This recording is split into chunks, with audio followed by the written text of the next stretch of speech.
Hello to all you language learners out there. I want to talk to you today about this card game. It's called Heading Into Language Land, and you can use it to practice any foreign language that you want to. This game has real deck versions. I'm going to show you this up close today, but it also has virtual versions that we use to play online every Saturday. You can actually come out and play with us and give it a try that way. And it also has printable versions, which are very affordable. You can print them out right at home, cut out the card, start playing right away. Details at languagecardgames.com. Let me show you some of the card types in here. There are, for example, the word wizards. You would speak about books, languages, school supplies, and superhero powers in your target language. The categories 2 and 3 tend to be easier, 4 and 5 tend to be harder. In this game, there are also allies. If you encounter a card while you're playing this game that has the same color name as your starting character's card, well, that's an ally. And if you can speak about a topic on the allies card, they will join your team and make your team stronger. You'll have more options in terms of what you can speak about. Another card type are pickups, special weapons, like this one, the Earthshaker staff. Again, if you want to pick it up off the board and add it to your team, you would have to speak about seasons, disasters like earthquakes or tornadoes, oil spills, something like that, gemstones or layers of the planet. As you can see, the topics have a relationship to the item or the character or the place that's pictured on the card. There are enemies like the troll. Now, you can actually choose to play as the troll. That could be your starting character. In that case, these type of characters would be your enemies, and the characters with the black color names would be your allies. So it doesn't really matter who you choose to be. Opposite color names will be enemies, and same color names will be allies. So if you're playing as the word wizard and you encounter the troll, then you would need to look at the topics on your team cards, activate your own powers to destroy that enemy. It would be discarded, and then you would move on with the other parts of your turn. One more card type I want to show you is a location, like this one, Word Haven. This is where the word wizards come from. I actually wrote a 10,000 word story, like a fantasy short fiction, in support of this game. And when you purchase this game, you also get the story along with it, and study guides as well. We have study guides for several languages already built: Turkish, Japanese, Spanish, and Mandarin. So if you're interested, I can shoot you those in advance, and you can use it when you prepare to play with us online. Now, when we actually play the game, we build something like a board using cards from the deck to be our spaces that we move across. And this is a really neat design feature because you can build any size or shape of board that you want.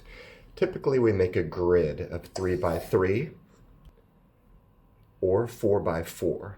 But anyway, I set up a little 2 by 4 grid just to fit everything on camera nicely. And I want to show you how we do this.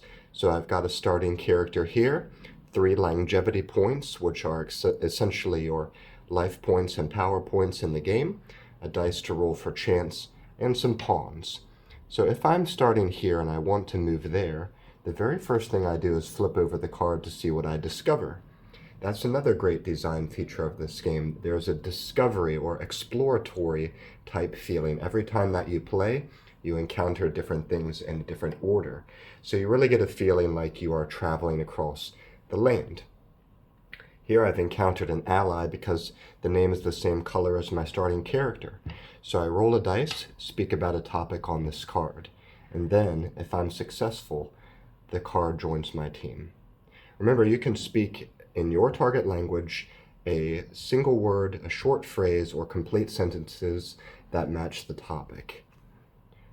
Then you replace the empty space with a fresh card from the deck, move your pawn, and add 1 point to your score.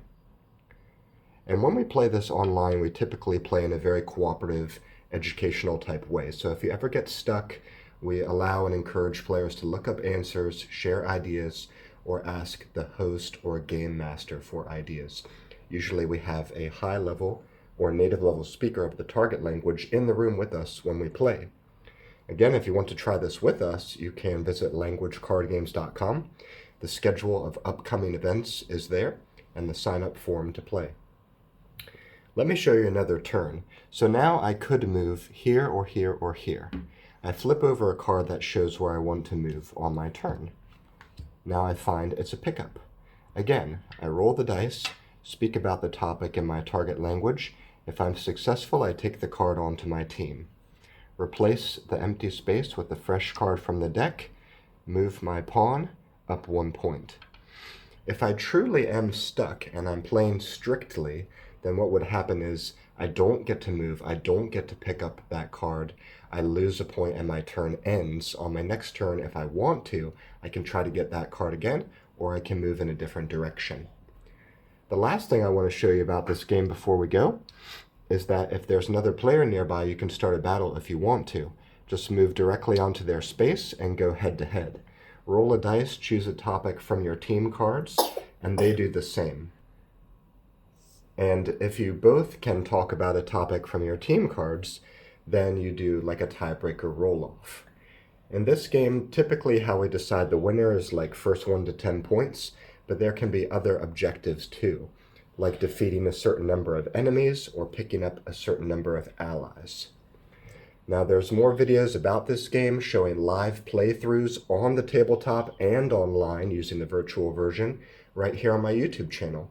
You can check out the playlist Heading into Language Land on the homepage of my YouTube channel. There's another playlist, it's called Heading into Language Land 2, and that is a playlist that shows my game design and development for the second edition of this game. Thank you very much for watching. As you can hear from me and maybe my little boy who I'm holding, we are all sick today. We're all sick and it's a rainy day, so we're enjoying movies and games at home together.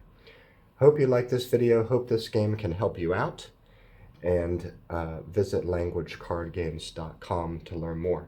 Thank you so much for watching. I'll see you back here in the next one.